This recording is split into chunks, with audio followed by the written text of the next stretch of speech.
নতুন সরকারের কাছে আলেমদের প্রত্যাশা কি? আলেমদের প্রত্যাশা কি? আমি তো আর সব আলেমদের প্রতিনিধি না যে সবাই আমাকে দায়িত্ব দিয়েছে আমি সবার প্রত্যাশা বলে দিব। তবে আমার ধারণা ওলামা একরামের প্রত্যাশা, সর্বস্তরের মানুষের যে প্রত্যাশা রয়েছে সেটা আসলে পরিমাণে অনেক বেশি না, যদি আমাদের সমাজের সমস্যা অনেক বেশি। মোটা দাগে মানুষ, এদেশে মানুষের আবেগ অনেক বেশি, যার কারণে মানুষ অনেক বেশি চায় না। অল্প কিছুতেই বাঙালি অনেক খুশি হয়ে যায়। আর কিচ্ছু না করে যদি শুধুমাত্র এদেশে দুর্নীতিটা দূর করে ফেলতে পারে কেউ, তাহলে আমার মনে হয় এদেশে মানুষের আর অন্য কোনো বিষয়ে দুঃখ খুব একটা থাকবে না। যদি দুর্নীতি মুক্ত সমাজে কোথাও কোনো টাকা লাগবে না, মামুখালো লাগবে না, হাই হ্যালো লাগবে না, সবার জন্য একরকম নিয়ম থাকবে, এটা যদি করা যায়, অর্থাৎ অবিচার, বৈষম্য, জুলুম, চাঁদাবাজি, ঘুষ, এগুলোকে যদি জাদুঘরে পাঠিয়ে দেওয়া যায়, এগুলো যদি করতে দেওয়া না হয়, জিরো টলারেন্সে যাওয়া হয়, এটা যদি প্রতিষ্ঠা করা যায়, তো আমার মনে হয় এই সরকারের কাছে, নতুন সরকারের কাছে মানুষের এর চাইতে আর অনেক ডিমান্ড আছে, কিন্তু এর চাইতে বড় ডিমান্ড আমার মনে হয় আরেকটা নাই। দেখুন, আমি প্রায় সময় বলি 50 বছরের বেশি সময় হয়ে গেছে আমরা দেশটাকে স্বাধীন করেছি, আমাদের বাবারা চাচারা স্বাধীন করেছেন।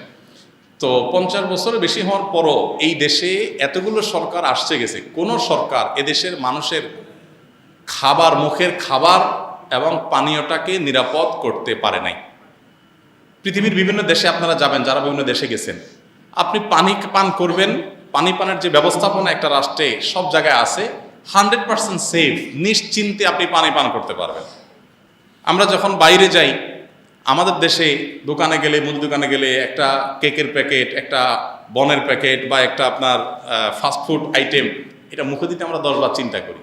আর রাস্তার পাশে যে সমস্ত চটপটি বানায়, এটা বানায়, এগুলো খাইতে আমাদের 10 বার চিন্তা হয় যে না জানে কি দিয়ে রাখছে, না জানে কিভাবে তৈরি করছে, তাই না?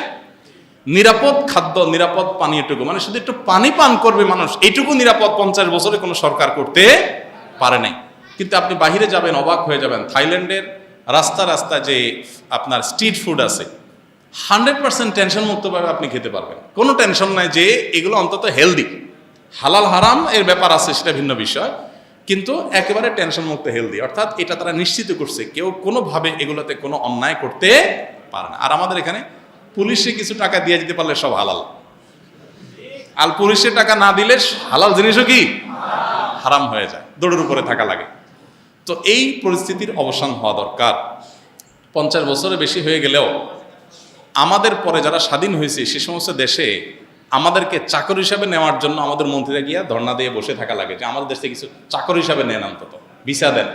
এটা আমাদের জন্য লজ্জা। এই ব্যর্থতা এদেশের সাধারণ মানুষের না, এই ব্যর্থতা এদেশের রাজনীতিবিদদের, এই ব্যর্থতা এদেশের যারাই যখন সরকারে আসছে তাদের, যত সরকার আসছে, আমি নির্দিষ্ট কারণ করে বলতেছি না, এই ব্যর্থতা তাদের সবার। আমাদের অনেক সীমাবদ্ধতা আছে, খনিজ সম্পদ নাই, অনেক কিছু নেই, আমরা জানি, কিন্তু এদেশে মানুষের মধ্যে প্রচণ্ড কর্মস্পৃহা আছে। আমি 10 বছর প্রবাসে ছিলাম, আমি জানি, আমি কাছে থেকে দেখেছি, অন্য অনেক দেশে মানুষের চাইতে বাংলাদেশি প্রবাসীরা কাজের প্রতি অনেক বেশি আন্তরিক। এবং মিডিল ইস্টে আপনি সৌদি আরবে, দুবাইতে দেখবেন যে কফিলরা, মালিকরা বাঙালি লক্ষ্য বেশি খোঁজে, কারণ বাঙালি কাজের ব্যাপারে খুব সিরিয়াস, তারা খুব পরিশ্রমী হয় অন্য দেশের তুলনায়। তো এদেশে মানুষকে সঠিকভাবে গাইড করে এদেশে আরও অনেক উন্নতি করা যেত। আমি একটা কথা প্রায় সময় বলি, জানি না এটা কতটা সবাই একমত হবেন, সেটা হলো যে এই দেশে যতটা উন্নতি হয়েছে আমাদের, ততটা উন্নতির পেছনে সাধারণ মানুষের অবদান আছে। প্রবাসীদের রেমিটেন্স আছে, ব্যবসায়ীদের ব্যবসায়িক উদ্যোগ আছে, গার্মেন্টস সেক্টরের অবদান আছে, সাধারণ মানুষের অবদান আছে। সরকারগুলোর আসলে সেখানে উল্লেখযোগ্য, ছোটোখাটো তো আছেই, উল্লেখযোগ্য কোনো ম্যাসিভ লেভেলের অবদান সরকারের, কোনো সরকারেরই নেই। বরং দুর্নীতির মাধ্যমে, অপশাসনের মাধ্যমে আমরা যতটুকু পিছিয়ে আছি, এগুলো সবগুলো ভাগ্যযোগে সব সরকারই কম বেশি করছে, সোজা কথা। অতএব নতুন সরকারে যারা আসছে, আমার মনে হয় তাদের প্রতি যে ডিমান্ডগুলো আছে, এর ভিতরে 1 নম্বর হলো সংখ্যালঘুদের নিরাপত্তার ব্যাপারে এদেশে মানুষ খুব কনসার্ন। আশেপাশের অন্যান্য দেশের তুলনায় আমাদের দেশে সংখ্যালঘু নির্যাতন তাদের তুলনায় অনেক কম হয় আলহামদুলিল্লাহ, কিন্তু সেটাকে আরও আমরা কমে আনতে চাই, আনা উচিত আমাদের। সে ব্যাপারে সচেষ্ট থাকার পাশাপাশি এদেশের সংখ্যালঘিষ্ঠ মানুষ বা যেই ধর্মের মানুষ সবচেয়ে বেশি মুসলমান, তাদের চিন্তা চেতনা, তাদের বিশ্বাস, ধ্যান ধারণা যেন সরকারের সিদ্ধান্ত, তাদের কথায় কাজে যেন প্রতিফলিত হয়। এদেশে মানুষ কথায় কথায় বিসমিল্লাহ বলে, কথায় কথায় আল্লাহর নাম বলে। এখন এদেশের শাসন যারা করবেন তাদের মুখে যদি সেগুলো না আসে, তাহলে সেটা কখনো জনগণের আশা আকাঙ্ক্ষার প্রতিফলন হতে পারে না।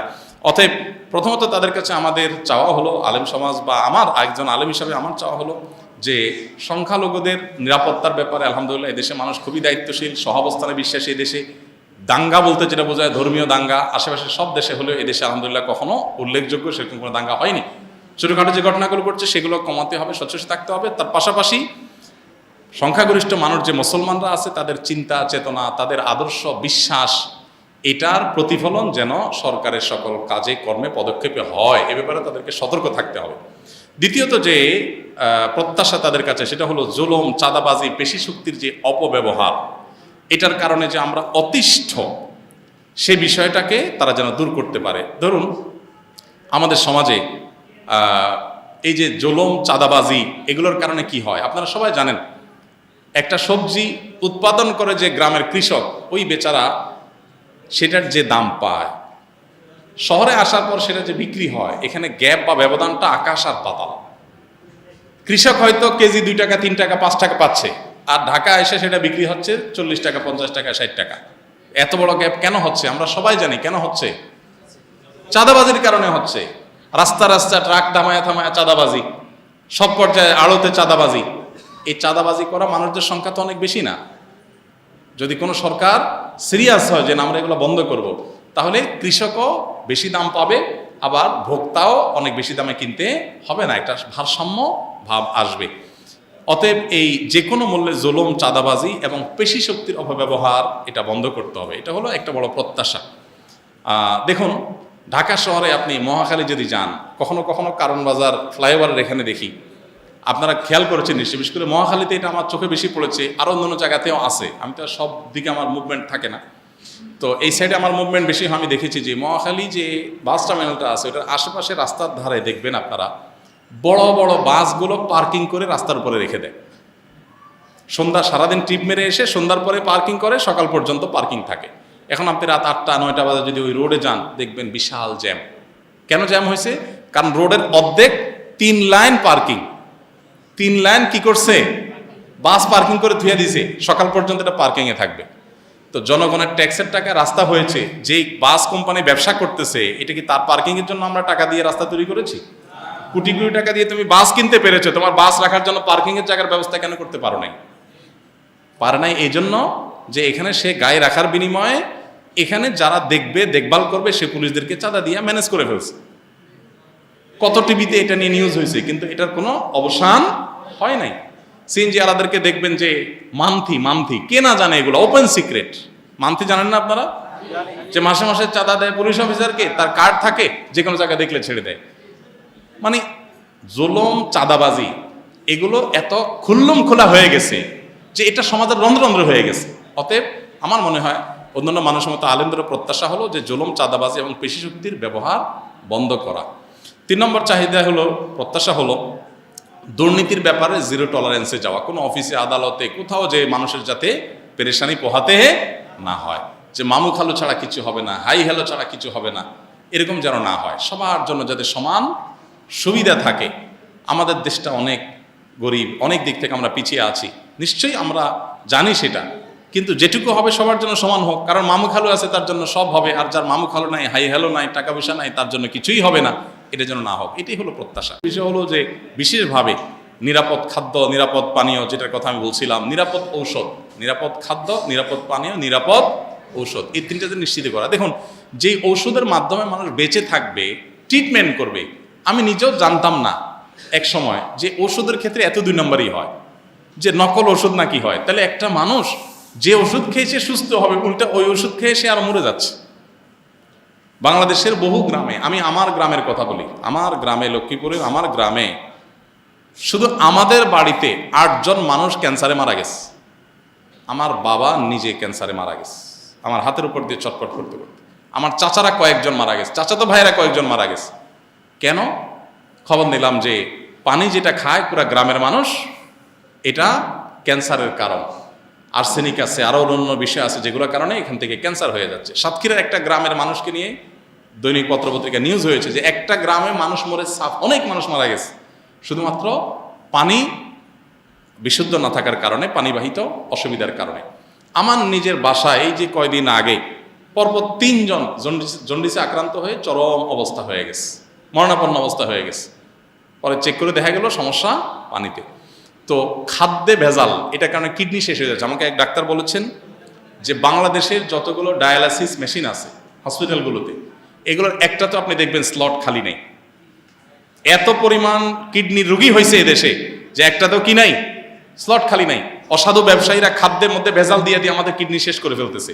ক্যান্সার রোগী ঘরে ঘরে হচ্ছে, হার্টের রোগী এত বেশি যে হার্টের অসুবিধার কারণে, হার্ট অ্যাটাকের কারণে মানুষের মৃত্যু বরণটা এখন ডাইলবাত হয়ে গেছে। এখন এগুলোর জন্য দরকার কি? আমাদের পানীয়, আমাদের খাদ্য এবং ঔষধ, এই তিনটাতে ভেজাল করলে সর্বোচ্চ শাস্তি মৃত্যুদণ্ড রাখা উচিত। কারণ আপনি এগুলাতে ভেজাল দিয়া মানুষকে মৃত্যুর মুখে ঠেলে দিচ্ছে, এটা মানুষ হত্যার কাজই করতেছেন। অতএব এবারে সর্বোচ্চ টলারেন্স রাখা উচিত, কোনো চেহারা না দেখে যে মানুষের খাদ্যে ভেজাল দিলে। আমরা দেখি ভেজাল বিরোধী অভিযান হয়, ম্যাজিস্ট্রেট যা এটা হয় সেটা হয়, আরে রং মিশাই দিয়ে আমাকে শেষ করে ফেলতেছে, আমার কিডনি শেষ, ড্যামেজ হয়ে যাচ্ছে, আমার হার্ট শেষ হয়ে যাচ্ছে, ক্যান্সার হয়ে যাচ্ছে, জরিমানা করতেছে 50,000। আরে 50,000 টাকা তার জন্য কোনো ব্যাপার নাকি? এই জন্য আইনের পরিবর্তন হওয়া দরকার। ম্যাজিস্ট্রেট তো আর কিছু করার নাই, তিনি তো আইনের আলোকেই কাজ করছেন। আইনের পরিবর্তন হওয়া দরকার। নিরাপদ খাদ্য, নিরাপদ পানীয়, নিরাপদ ঔষধ, এটা নিশ্চিত করতে হবে যদি আমাদের বাঁচতে হয়। এত রোগী আমাদের দেশের, কোটি কোটি টাকা প্রতি বছর আপনারা পত্রপত্রিকা দেখেন, ইন্ডিয়াতে যায় ঢেলে আসে, থাইল্যান্ডে যায় ঢেলে আসতে হয়। কেন? কারণ এদেশের চিকিৎসা ব্যবস্থা সেরকম উন্নত হয় না। চিকিৎসা ব্যবস্থার প্রতি এদেশে কি হয়েছে আমাকে বলেন? 50টা বছর ধরে যেটা হয়েছে একেবারে হয় না তো আমি বলবো না, কিন্তু যেগুলো হয়েছে তার চাইতে বহুগুণ বেশি হতে পারতো। অপশাসন যদি বন্ধ হতো তাহলে মানুষ অন্তত এই জিনিসগুলো পেতে পারতো। তো আমার মনে হয় মানুষের যে নাভিশ্বাস হয়ে গেছে এই অবস্থা থেকে দূরের জন্য মোটা দাগে এই যে পয়েন্টগুলো আছে, দুর্নীতির বিরুদ্ধে যদি জিরো টলারেন্সে যাওয়া হয়, ধর্মীয় বিষয়ে যে আপনার সাধারণ মানুষের চিন্তাধারার বিরুদ্ধে চিন্তাধারা মানুষের মধ্যে পুশ করার অপচেষ্টা করা হয়, এটা খুব ভয়ঙ্কর একটা বিষয়। এটা যে কোনো একটা মুহূর্তে আপনার করতে করতে মানুষের ক্ষোভ চরম আকারে পৌঁছে আপনার সেটা ব্লাস্ট হতেও পারে। এই জন্য বিষয়ে সর্বোচ্চ সাবধান থাকতে হবে। সেই সাথে জুলুম, চাঁদাবাজি বন্ধ করা, দুর্নীতির ভিতরে জিরো টলারেন্সে যাওয়া, নিরাপদ খাদ্য, ওষুধ এবং পানির ব্যবস্থা করা। আল্লাহ তাআলা আমাদের যারা দায়িত্ব নিয়েছে নতুন করে, তাদেরকে আল্লাহ তাআলা সেই শক্তি সামর্থ্য দান করুন। তারা যদি ফেল হয়ে যান তাহলে এদেশে মানুষের যাওয়ার আর কোনো জায়গা হয়তো থাকবে না। আবার ঘুরে ফিরে আগের যে গড্ডালিকা আছে ওইটাতে মানুষের ঢুকতে হবে।